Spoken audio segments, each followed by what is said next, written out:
Everyone, and welcome to today's 2021 World Hearing Day Call to Action webinar. Thank you for being here with us. My name is Clara Calderon. I am the Manager of Fundraising and Community Engagement here at the Canadian Hard of Hearing Association. We are thrilled to have everyone join us today as we continue to celebrate World Hearing Day. Just a few housekeeping rules for today. If you have any questions, please feel free to type them in the chat bar. On the bottom of your screen, there should be a text bubble with chat underneath it. Once in the chat function, you can type your question and our moderator will read them at the end of the webinar. We will have this information available for you to view on our chat website. Without further ado, I would like to introduce you to our moderator for today, Anne Griffin. Anne Griffin has been a clinical audiologist for over 30 years. She got involved with a genetic research team about 2 years ago and has been involved ever since. She's currently coordinator of research and knowledge translation activities for a community-based research center in Grand Falls, Windsor, Newfoundland. Welcome, Anne. Thank you very much, Clara. Such a nice introduction. It's actually 20 years I've been working with the genetics team. I think that was a typo on my part. It is a great pleasure to meet with you all today, and thank you so much for the team at the Canadian Hard of Hearing Association for hosting us. I'd like to acknowledge also the World Health Organization's grant, which was provided to our team in support of activities contributing to World Hearing Day, and which we have we're very excited to share some of the resources coming from Dr. April Pike's research as part of this activity toward making it very clear that Canadians care about hearing care for all and are making a great contribution through aid and research. So we'll tell you a little bit more about the information campaign. Today we're going to hear from speakers Dr. Columbo and Dr. Pike, and I think you'll find what they have to say very interesting. We'd like to start with just a few statistics just to put ourselves in the context of understanding why hearing loss is such a concern to the World Health Organization and the burden of that problem globally as well as in Canada. So could I have the slide? Thank you.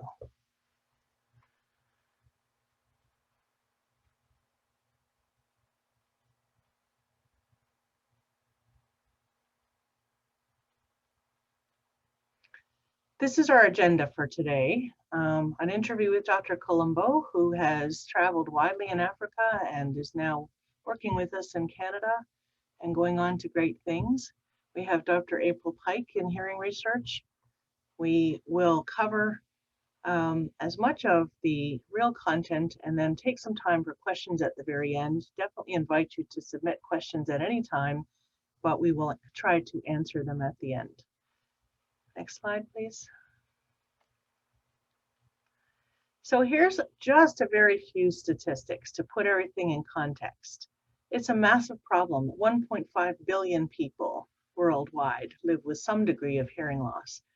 And the shocking thing is that nearly 80% of people with disabling hearing loss live in low and middle income countries.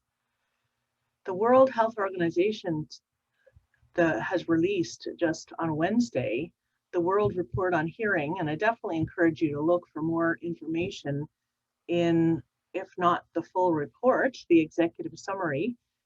And I think you'll find that a lot of the information they've collected is quite sobering. They project that by 2050, nearly 2.5 billion people will be living with hearing loss. Let's go on. I won't take too much time over these statistics, but we wanted you to understand what this looks like in Canada. 4.6 million adults aged 20 to 79 who have hearing loss. And as we age, we have to face the fact that our risk gets higher and higher. 78% of adults from 60 to 79 are likely to develop hearing loss. So this is an important subject to be talking about, especially since we find, and this is a well-known stat for many years, people tend to defer seeking hearing healthcare for a very long time after the start of symptoms. Sometimes they find it difficult to know if hearing is deteriorating until it's too late for them to get the full benefit of the rehabilitation strategies. And there remains a very significant stigma around the loss of hearing. We wanted to, just thinking about our panel of guests today, we wanted to do a little comparison. In Canada and the Americas, for every 1 million people, there are 6 to 28 ear, nose, and throat specialists, depending on where you are. And there are 3 to 125 audiologists. It's a fairly big range, but that gives you an idea of how the Americas are staffed with specialized personnel. When we go on to Africa in the next slide, we see that for every 1 million people, there are less than 1 to 6 ENTs in most areas and less than 1 audiologist in 81% of the African region. That's quite a shocking contrast. The Democratic Republic of the Congo, which we will be hearing more about, has a population of 80 million. Dr. Columbo informs me there are perhaps 40 ear, nose, and throat specialists for that population. So that would be a half of 1 per million, would it be? Have I got that right? And 1 to 2 audiologists for the whole country. Okay, before we proceed with the slides, could we just have Dr. Columbo and myself up on the screen?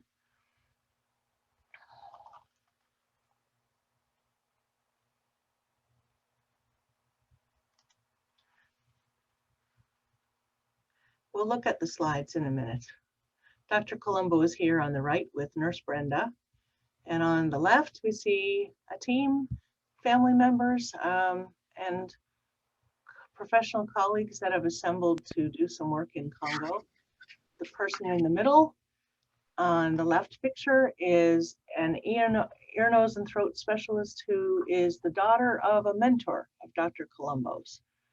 So we just thought you'd like to see some of the real people and teams that are working together in Congo.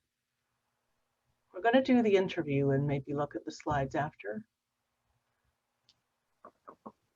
Yep, Dr. Columbo is on. Yes. Can you hear me? Yes. Okay. So Dr. Columbo, I'm going to give you a little preface. Dr. Columbo is an otolaryngologist who came originally from the Congo and has worked in various parts of Africa and has migrated to Canada. And we're just delighted to have his help and care for our population here in Newfoundland. And we've also been very inspired by the humanitarian work he continues to do. So I'll just ask a few questions. Dr. Columbo, you grew up in Congo, and then you decided on medical school, and then you decided on a specialty. And how, we're interested in knowing, how did you come to specialize in otolaryngology? You know, after 2 years of GP work, I decided to specialize, and then I actually wanted to do a specialty, not to do this general specialty like a gyne, obstetric, or internal medicine, or pediatrics, or general surgery. I did not want to do those ones. I wanted to go into the specialties, you know, those like ophthalmology, ENT, skin disease like dermatology or stomatology. Or I want also to do anesthetic or radiology. You know, we call them specialties. Now, then when I went to the university hospital to meet with the professors of different specialties, the only place where I found the space was ENT. The rest were filled up by a new resident. Then when I met the professor of ENT, he looked at my performance when I was a student, and he found out that I got 75% in ear, nose, and throat. He said to me, oh, he found out that I was a good student in terms of otolaryngology when I was a student. He said to me, okay, because you had 75% in my lectures, I take you. And he took me in. That's wonderful. I sort of think of that as your profession kind of chose you. And Correct, I yes. wondered that how you mentioned to me that you really enjoy what you do. And I wonder if you could just tell us, what is it that you enjoy about this specialized area of practice? You know, ear, nose, and throat, it's a well-kept secret. I mean, we work in these dark cavities, the auditory canal, the ear canals, the middle ear, and we work in the nasal cavities in these paranasal sinuses, the maxillary sinus, ethmoid sinuses, sphenoid sinuses, frontal sinuses, and then we work in the oral cavity, in the nasopharynx, in the hypopharynx, in the piriform fossa, and work in the larynx, you know, the vocal cords, the vocal folds. You know, those are dark area, the trachea and the esophagus. We need a special equipment, special lights to go in and discover pathology, discover and operate. And then now we've taken even the whole neck now, the whole neck, the salivary glands. We've taken the thyroid disease, thyroid gland, the whole neck. And because why we take the neck? Because when a cancer starts in the throat, it ends up into the lymph node in the neck. That's why the ENT is involved in the neck, because we are the one to diagnose the cancer in the throat, and we have to operate the cancer in the throat, and we also follow the cancer in the lymph node. That's why the ENT becomes head and neck surgeon. Because of that. Now, Interesting. it's a very fascinating area, specialty. Yeah. One of the reasons I was so interested in your Sorry, and I did not mention the ear. The hearing. We cover the whole hearing issues. We do tympanoplasty. We repair eardrums. We do osteocloplasty for otosclerosis. We do, you know, it's a very nobody else will do it. A GP, a family physician won't do it. Even small thing like removing foreign body from the ear, our colleague family physician will struggle because they don't have the correct equipment to remove foreign body from the nose, things like that. It's very, yeah. So, you know, one thing you mentioned to me is that the frustration of your early work as an otolaryngologist in Congo with so little of this specialized equipment and so little support personnel and no audiology, and your attempts to make it work despite these shortages. You eventually went on to South Africa. Yes. And in South Africa, trained at University of Cape Town and did a more full specialty at that very well-known university in ENT, and started to work in South Africa. Yes. Which is a story in and of itself. But I'm interested to know what it is that prompted you to start going every summer to Congo around 2005. What were you doing when you were going back from your home in South Africa at the time and later in Canada? What was it you were doing every summer? Yes, in 2005, I was working in Johannesburg, where the director of a Catholic Church hospital from Kinshasa, another colleague told him, I mean, he was looking for an ENT who can do tympanoplasties, because they started a program. They started a program to prevent hearing loss in children. And then kids in Africa, you got a lot of kids with perforated eardrum. And then in Congo, there was nobody amongst the ENT who could do tympanoplasties because of lack of microscope. And then when he was told I was doing tympanoplasty every week in Johannesburg, he came to me and they pay my ticket and they put me in a hotel, and I was doing surgery every day in their hospital. And I was doing surgery every day, tympanoplasty. I went on to do even mastoid surgery and so on. And since then, I've been going every year, every summer. That's really what you call a working man's holiday, isn't it? Yeah. Yeah. Even when I came here, from here, I've been here for 12 years now. Almost every year, I go spend 2 to 3 weeks, and I do all kinds of surgery. I teach residents. Yeah, I teach residents. I do surgery. Like on this picture, I've got 2 colleagues, ENT. I've got 1 resident who was there, and Brenda, who's my nurse here in Grand Falls, Windsor, in Canada. Brenda came with me, and my wife was there. My wife, she's a medical technologist. She was with us as well, and that was great. There's a lot of needs, It's very exciting to hear about. You've inspired so many people that work with you, like myself and many of the physicians and town here, to be involved in your efforts.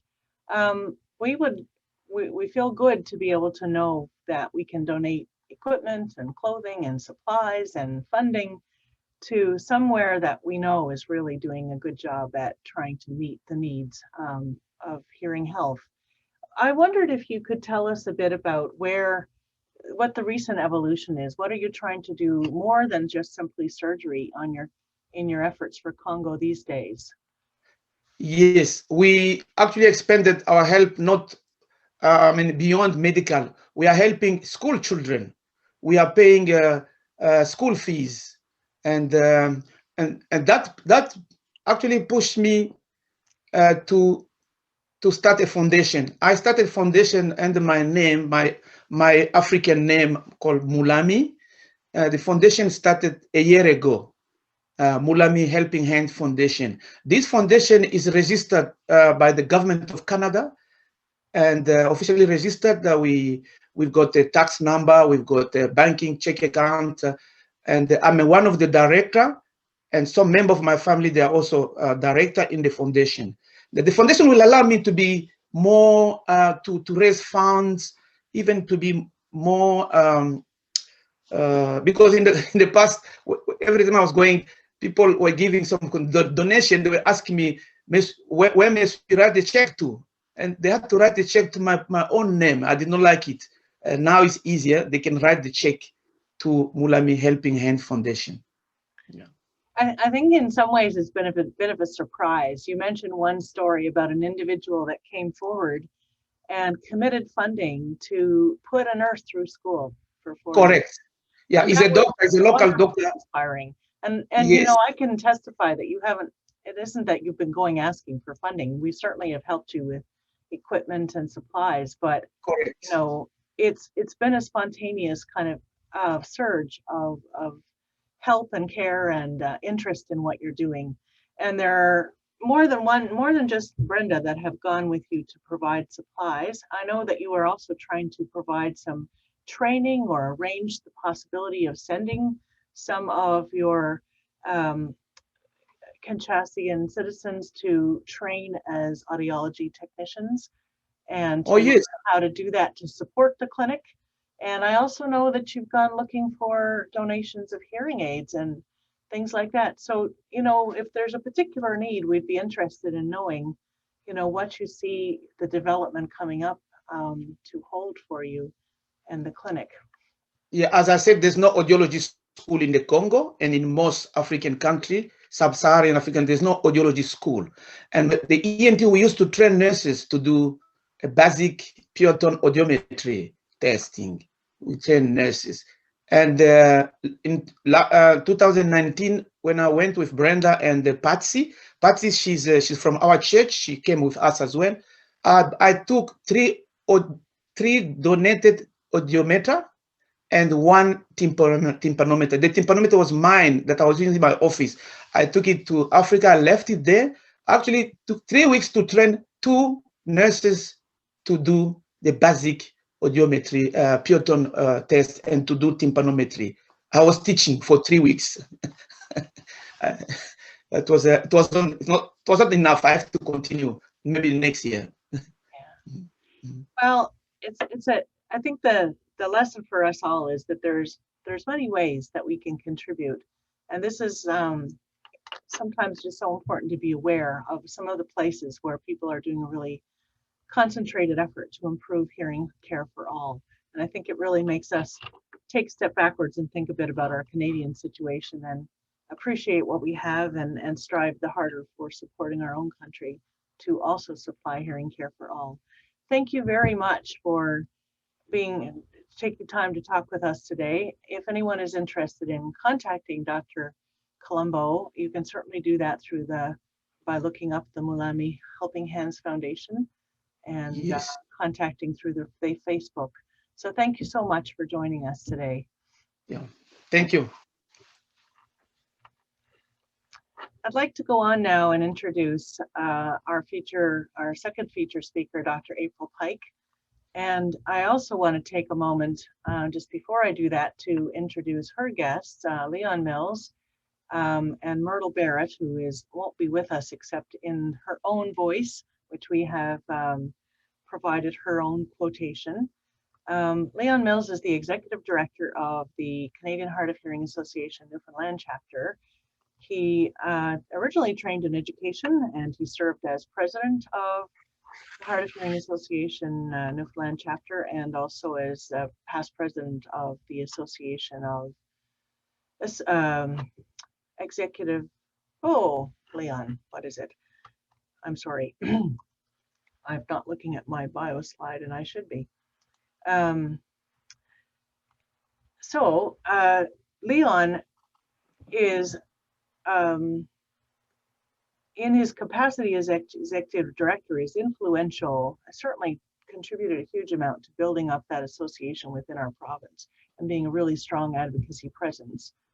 And he was very keen to have the organization become the community partner along with Dr. Pike's research, and she will be asking him about that. Myrtle Barrett is well known to many. She is a long-standing Canadian Hard of Hearing Association member and past president of both provincial and national, and a real advocate and mentor to many young people. I always love to hear what she has to say. Dr. April Pike, I've had the pleasure of working with this researcher for a few years now. I'm quite captivated by her approach to research. It's something very close to my heart, that of listening to the real people affected by the conditions she studied. I'm not even going to do more to tell you about her. She's in the Faculty of Nursing at Memorial University and has been the recipient of a number of different kinds of funds for research. And I think if you would like more biographical information, please visit the information we'll have posted on the Hard of Hearing Association website once the webinar is completed. April, why don't you take over from here and just take some time to tell us about the research. Thank you.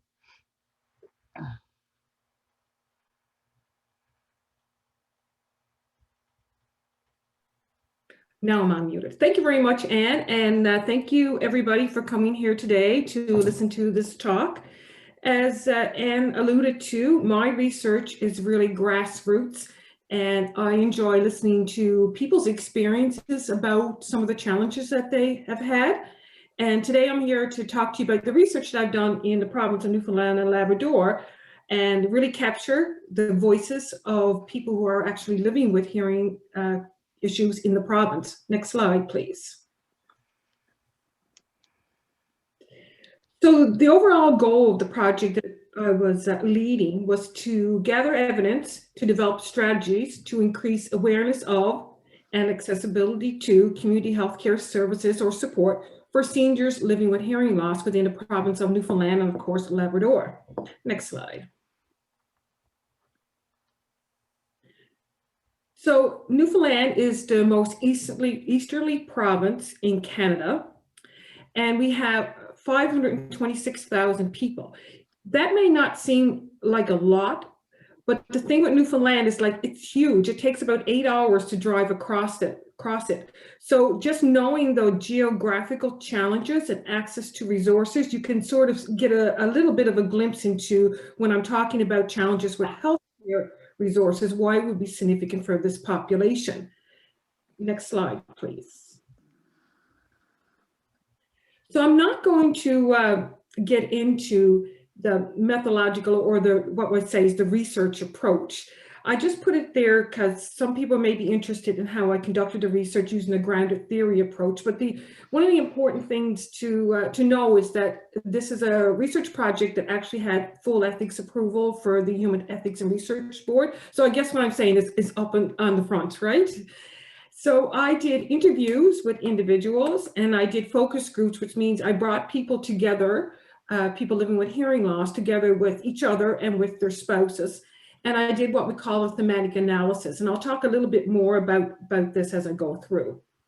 The recruitment for the project was done mostly through the Canadian Hard of Hearing Association to Newfoundland through their listserv, which reached about over 700 individuals. Of course, we did posters and we put posters up in the clinician's office. We put posters around public areas. And we did a lot of recruitment by old-fashioned word of mouth, emailing, and snowballing sampling, which means, Anne talked to some clinicians who knew somebody else, who talked to somebody else, and talked to somebody else. And if you know the people of Newfoundland, we're known for being quite close-knit. So, and we talk a lot to each other. So that was a very successful way of getting things out. Next slide, please. So the important thing about this research approach is that I used a patient-orientated research approach. And it's a big fancy name for basically engaging the hearing loss community in the research process from its inception right to the end.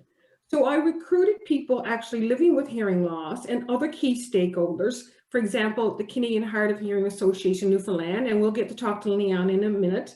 I had someone from government. I've had a core team of researchers. I had individuals living with hearing loss, and they actually were part of a patient advisory council. And people would say, what does that mean? So we had people actually helping us with the research, and this group of people, like many of yourselves, helped us devise the interview guide, help us recruit people, helped us do the data analysis, so look at the themes and say, hey, April, you got it right, or maybe you might look at it from a different angle.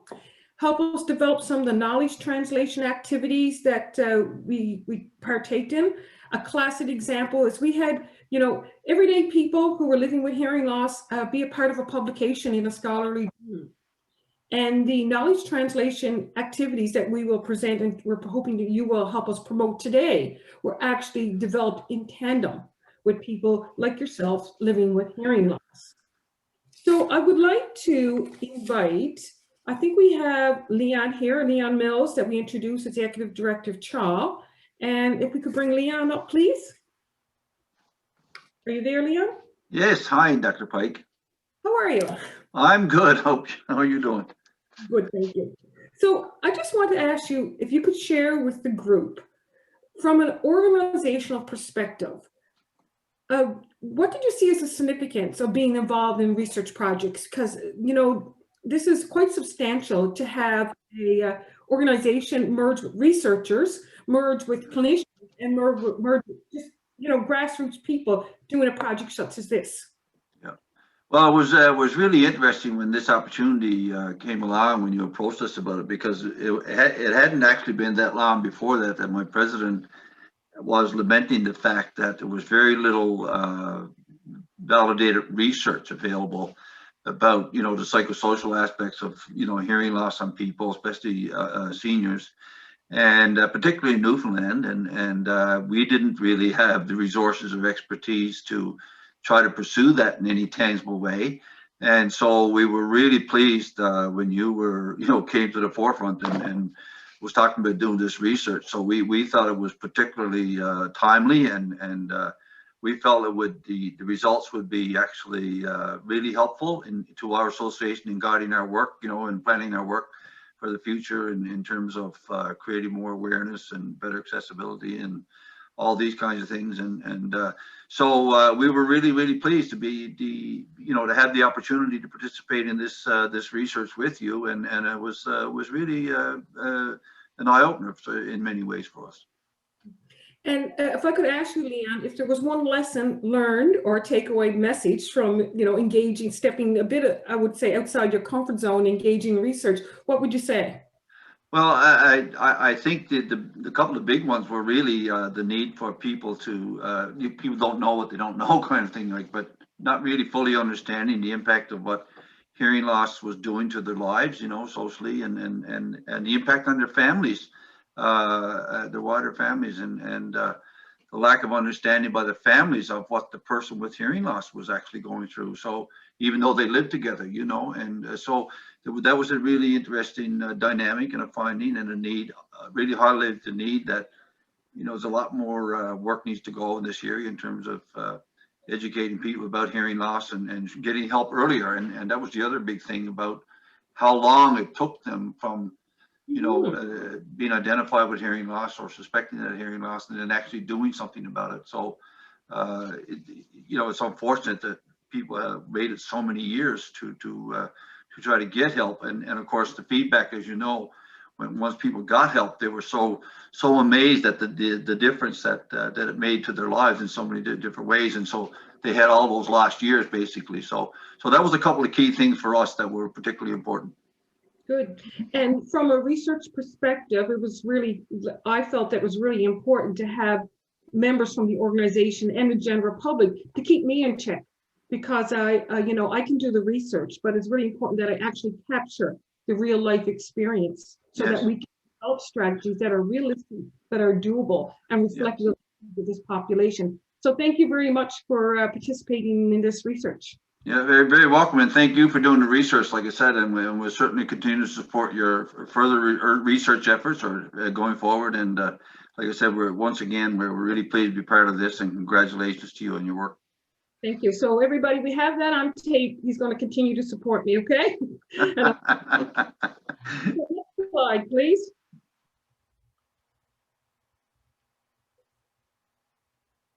Oh, are we missing one? Oh, we're missing Myrtle, but we'll keep going if it comes up. So in this research project, we had 81 individuals, and as I said, we had across the province. We had St. John's, which is considered the city, and then of course we had Grand Falls, which is the center of Newfoundland. Corner Brook is on the west coast, and then of course we had Labrador. So we had a nice cross section and a nice representative sample that I'm very confident that it captured the experience of everybody and the different challenges on the island. We had 68 individuals actually living with hearing loss, and then they brought their spouses to the interviews. So of course we said, hey, everybody come on. So we captured their experiences as well, which was a very different, and I must say a very different dynamic. And I think that in the focus groups where we brought spouses with people living with hearing loss, there were some really aha moments between the spouses and between groups, and that's a discussion for another day, but it was, for me and for them, it was very eye-opening. So we had 37% had hearing loss at the age 60 plus. So next slide, please. So here comes Myrtle. So Myrtle is a lady who's living with hearing loss, and I think she may be well known to many people that are on this conference call. And she was actually the chair of our patient advisory committee. And I had asked her this question in preparation of coming on because she couldn't be here today. So I asked Myrtle, why do you think participating in research is so important?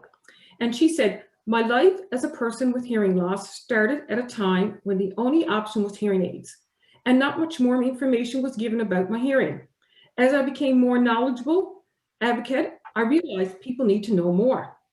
Research is a great stimulus to get people thinking about the questions that are important and new solutions to problems. It is very important for researchers like myself to be in touch directly with people living with hearing loss and their advocates.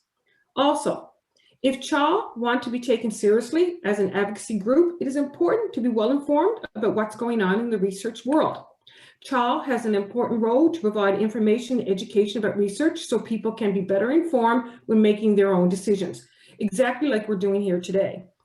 It is a mutual process. Researchers need people who live with hearing loss to be involved. At the end of the day, it is people with hearing loss who will benefit. So thank you very much, Myrtle, for that insights. And next slide. So the big thing I like to highlight today is the results of my finding. And we had three big themes. The first one is realizing something is not quite right with my hearing. The second one is confronting the issue. The third is adjusting to a new norm. And three of these worked in tandem to embody the notion of hearing loss. Today, what I want to do is I want to focus on the first one, realizing something is not quite right with my hearing. So next slide, please. So this thing, realizing something's not quite right with my hearing, captures individuals' very earliest seminal experience when they start to awaken to the fact that they may have something wrong with my hearing. It's that sort of gray area. Do I have something? Yes. Do I have something? I'm not quite sure. It captures the variations of people's experiences as they move towards acknowledging, and in some respects later on down the road, accepting that they have hearing loss. And a big thing about this type of research is that I look for variations in people's experiences. And it also captures the contextual nature of one's hearing loss. So what may be happening in St. John's, the access to resources is significantly different from people who are in other parts of the province. So this research captured the variation in people's financial, their access, and their support systems. Next slide, please. So under this theme, MAGE theme, there were 3 subcategories, and that's what we'll talk about. The first one is rationalizing one's suspicions. Number 2 is managing the invisible.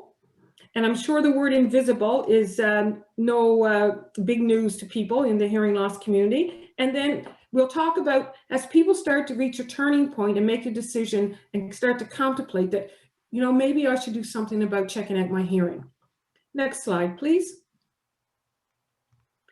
So the first slide, rationalizing suspicions. You will note as I go through this presentation, I will provide some facts and findings, and then I'll support it with actual people's quotes. And it's my hope that as you read through this, these quotes should be something that you've actually experienced yourself. And for me, that means, hey, I've got it right.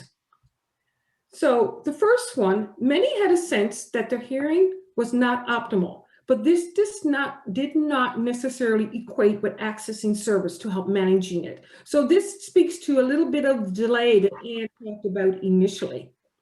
A lot of time was spent trying to tease out or to justify what was going on with the hearing, and if it was something that they really should be concerned about or something expected, something normal. Sometimes when people were able to justify it, they left it right there. Now I know what's going on, that's the end of it. The gradual onset or the subtle onset of hearing loss was a key factor contributing to one's awareness as to extent of the issue. The onset was so slow. So here are some of the things that people actually said to me. I had hearing problems for 10 years before getting a hearing aid. It happened so slowly that I didn't notice it. It evolved over time. In my 40s is when I noticed it. But actually, when I retired, I went down and actually had my hearing test done. Next slide, please.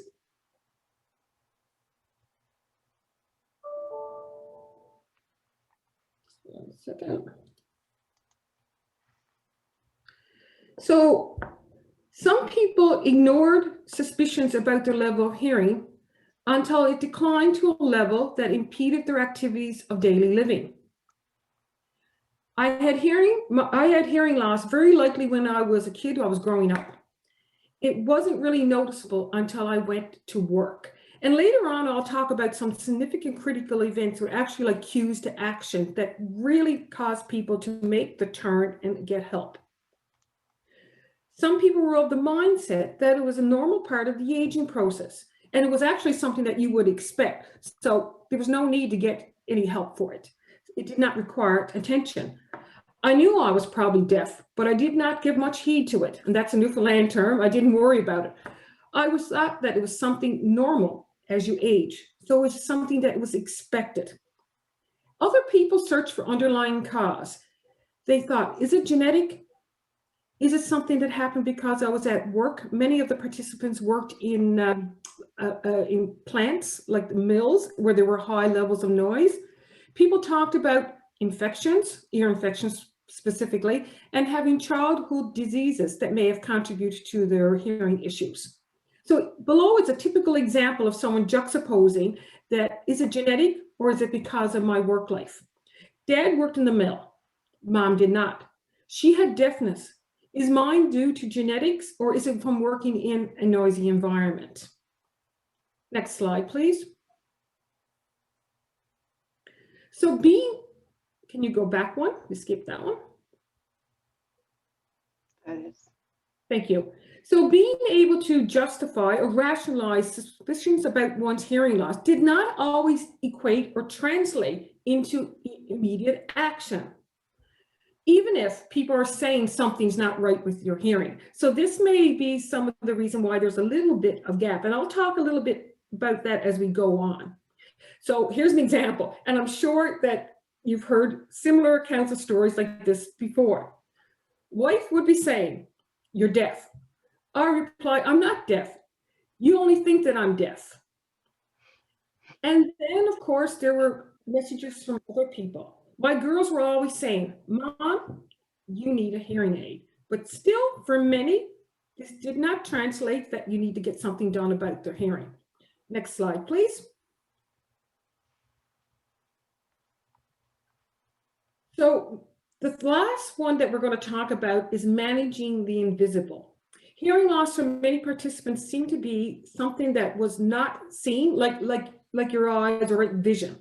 So it was easy for some people to manage it until it came to a head that it was no longer manageable. And we'll talk about that a bit.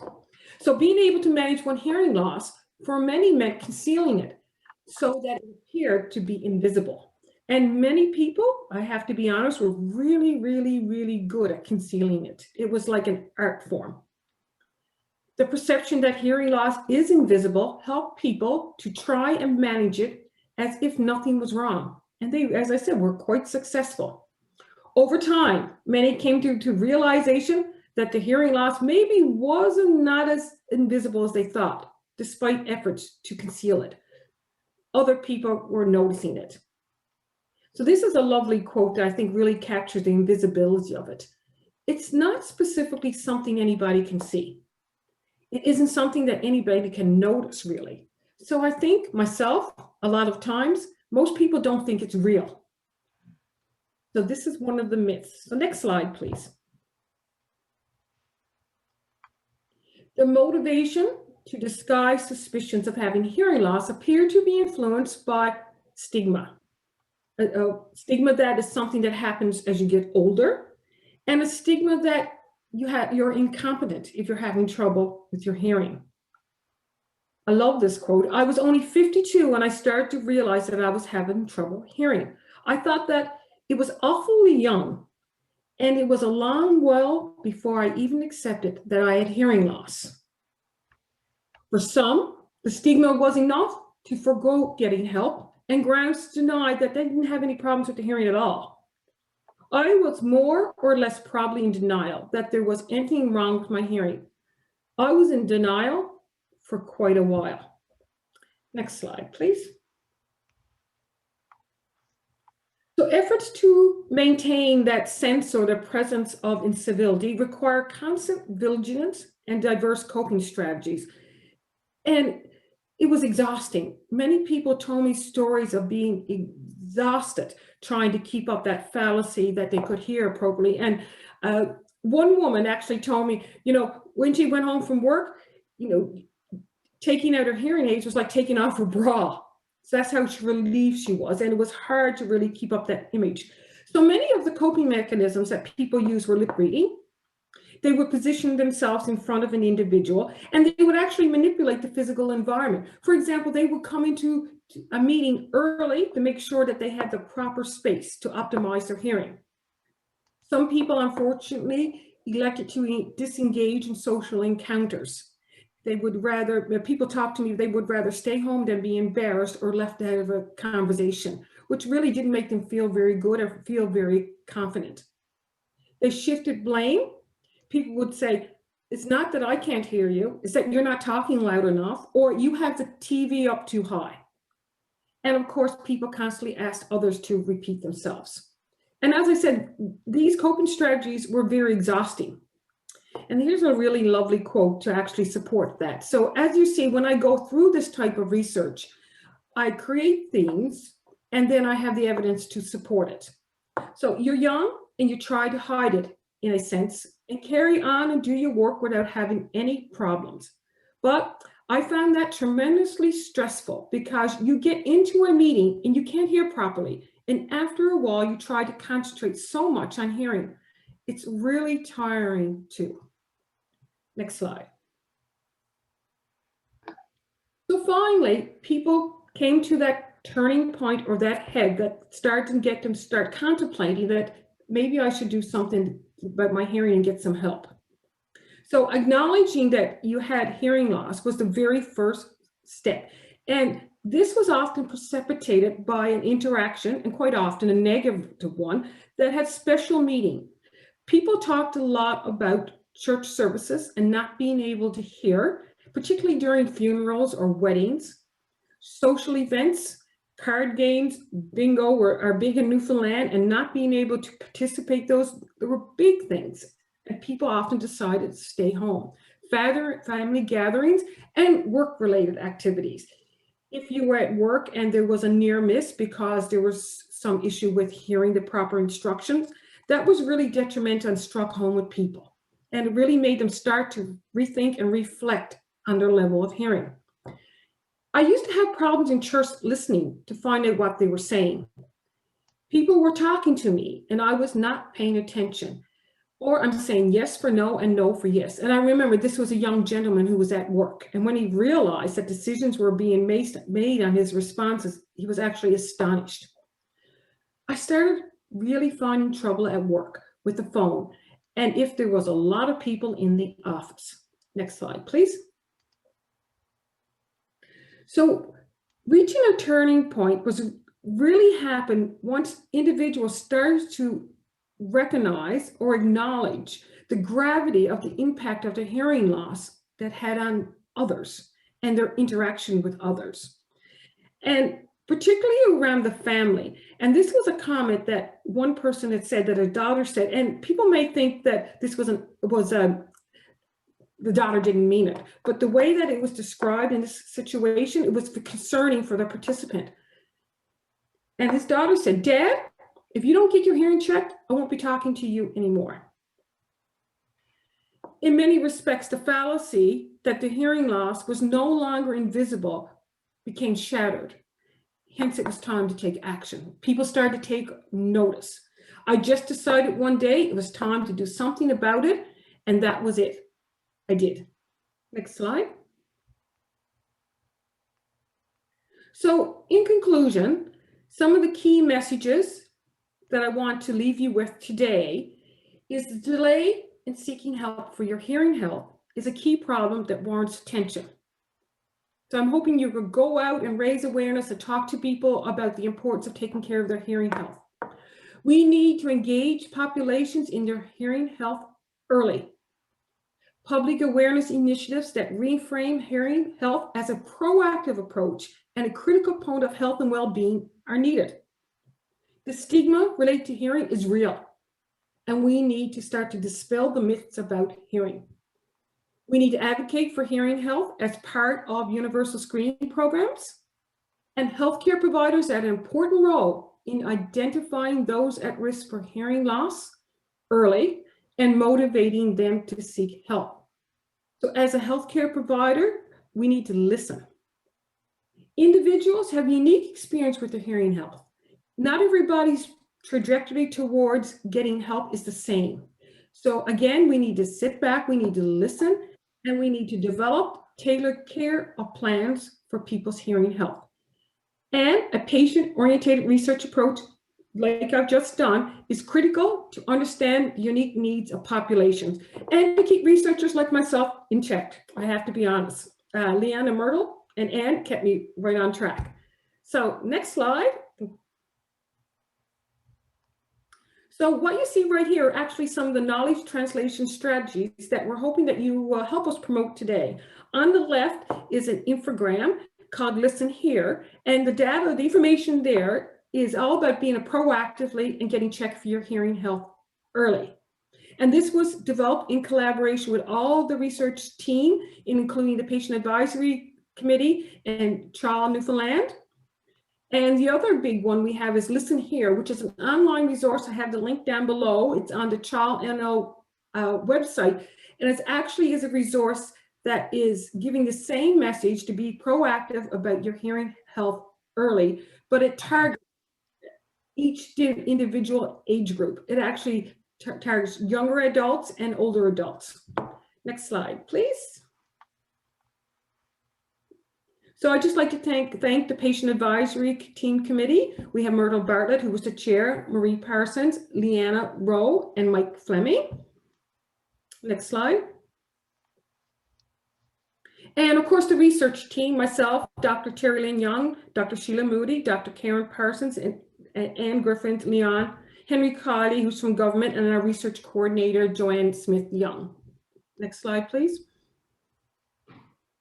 And thank you very much. You know, all the support that we received from CHA-NL, Newfoundland Support, and University, Memorial University Office of Public Engagement, and of course, the participants, which there would not be no study without you, and our research team. Thank you very much. I think that's the last slide.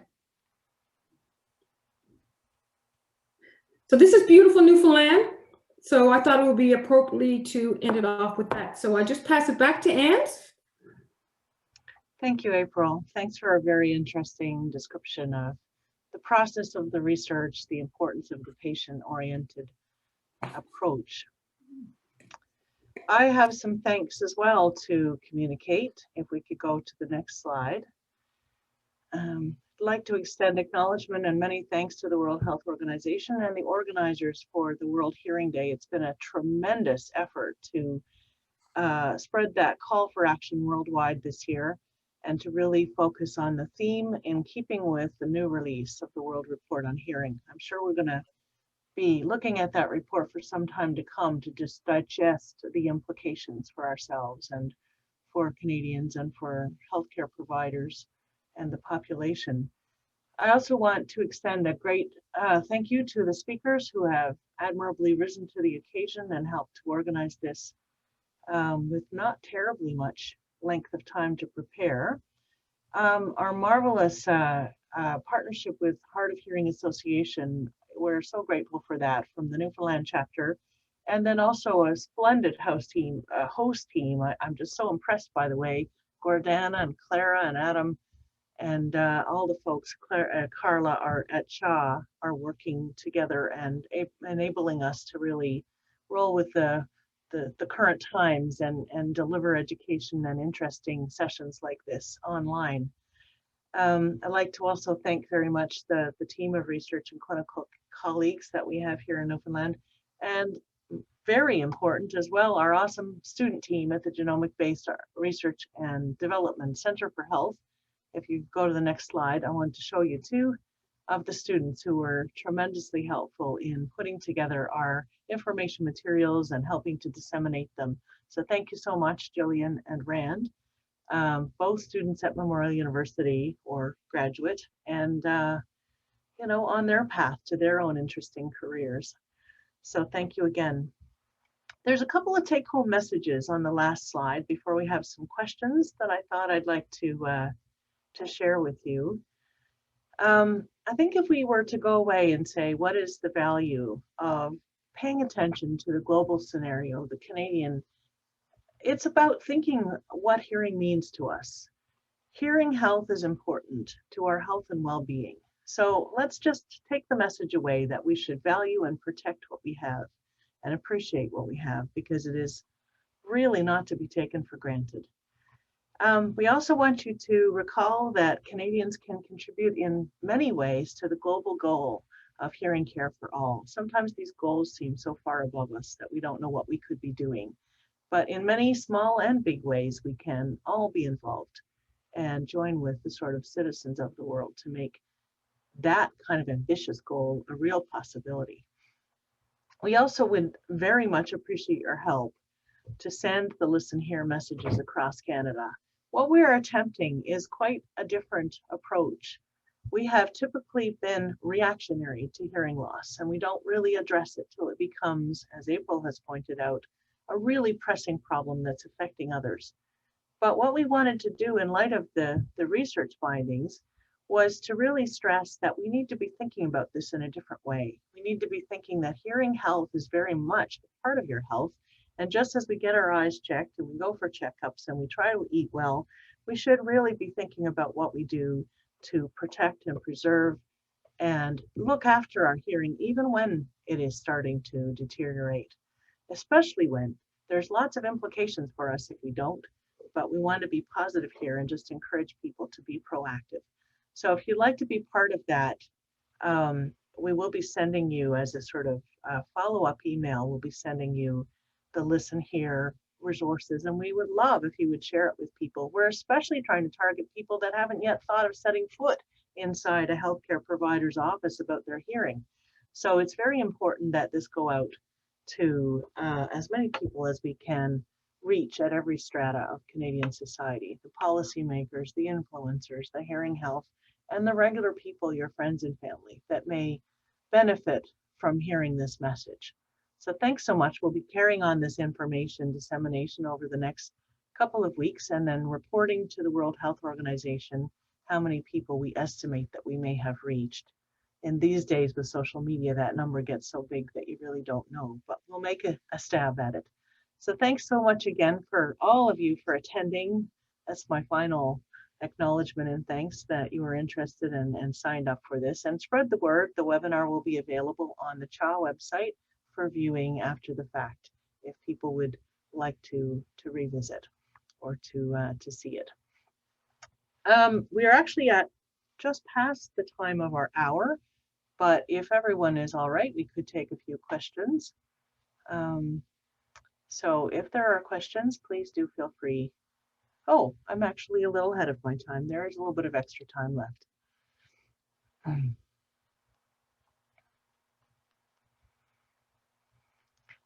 If I may, I had a question for Dr. Columbo. Oh, he's disappeared.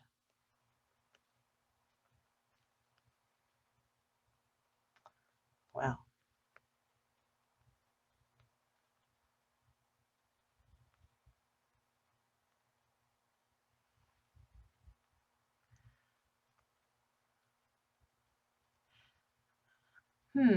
Interesting question has popped up. It was mentioned that there was a lot of learning for family members as well as the individual experiencing hearing loss. But what about the government, either provincial or federal? Are they hearing this message and have they been doing enough? I'd like to ask perhaps April and Leon to weigh in on that question. Absolutely, Anne. Thank you. A lovely question. And actually, we have done up an executive report and we have sent it to the Newfoundland government. And we actually sent it to Child NL and Child National. And we have sent it out to various divisions of the government and seniors clubs across the province to start to advocate for some.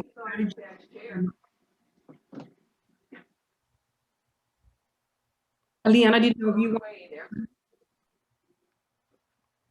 Okay, I'm gonna put those cookies away.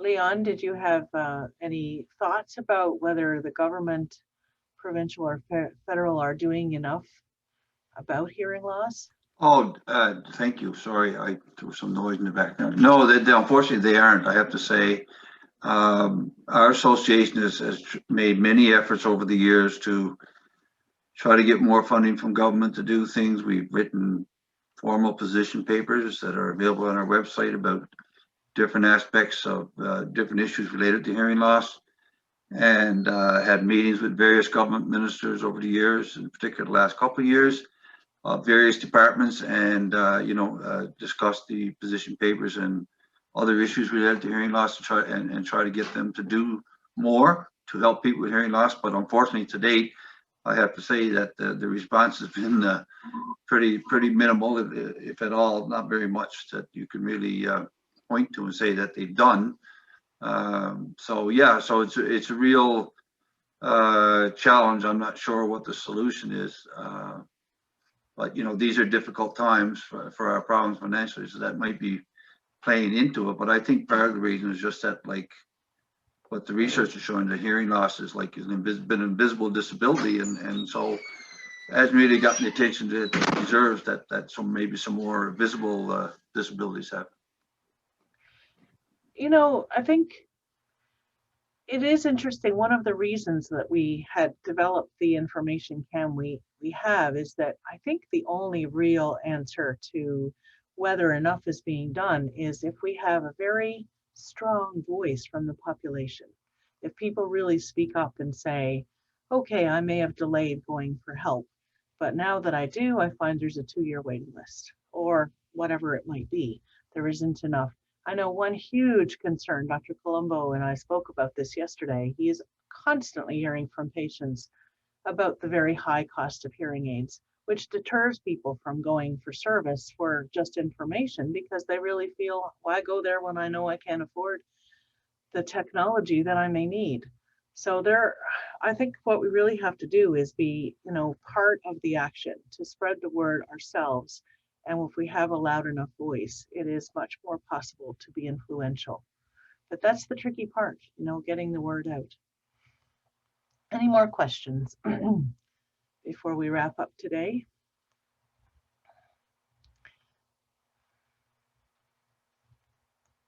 Well, I'd like to thank everyone very much again, and to our team for hosting us and doing such a smooth job at handling various people on screen and slides. And so thank you so much for. There's a couple more questions Oh, there, there Anne. are. I hadn't seen them. I'm so sorry. Here's another question. Will there be a possible study in other provinces? That's a great question. Do you want me to address that, Anne? Please. So yes. So we are actually, there is another grant gone in to get funding. Of course, you can't do research without funding, for the province of Newfoundland. And there is going to be another grant going in the fall to look at the experience of hearing loss across the country. We actually did apply for a grant in last spring, but we didn't get it. Everything was with the COVID. So we're still going to persevere and continue on. So yes. That's great. There's another message for Leon. Leon is one of the Canadian Hard of Hearing Association National Peer Mentors. Many people struggle with their hearing loss, and even when they get their hearing aids, more support is needed. Leon, do you have something you could say about that? Yeah, thank you, Anne. A lot of people tend to think about hearing loss as like the general public. Well, you got a hearing problem. If you get hearing aids, then you're fine. And of course, anybody who lives with hearing loss knows that's not true. I live with hearing aids, my hearing loss myself since I was 28, and over the years hearing aids are like glasses. While you wear them, they're an aid, but they don't fix my hearing, and just like glasses don't necessarily fix your eyesight. So they're a help, but they're not the total solution. So people with hearing loss also need lots of education and other support programs to help them to fully understand their hearing loss, what they can and can't do about it, what the outcomes can be when you get help with assistive technology, whether it's hearing aids, other assistive listening technology, and that's a piece that's often forgotten, it seems like, by a lot of healthcare providers in terms of promoting that aspect of hearing assistive technology that works with your hearing aids, so that you can hear your television or go to a meeting and sit wherever you like and hear the conversation and all those kinds of things. So there's a lot more that needs to go into people getting help for their hearing loss than just getting hearing aids, and that's something that seems to be challenging for a lot of people to understand, especially healthcare providers and government. And again, that means they don't, by not understanding enough, they don't put enough resources in place to provide help for people. Like one of the things I mentioned about position papers, one of those was about trying to get government to provide a subsidy for people with hearing loss who needed a special assistive technology, so that they could better access this kind of technology. And to date, we haven't had any kind of a response. So like you said, this kind of stuff is really expensive, and unfortunately there's not much help out there to get it. Dr. Columbo, in our preparation for the interview, mentioned something interesting. He had observations of what struck him when he came to Canada, and he definitely noticed, that the expense is a burden for many people.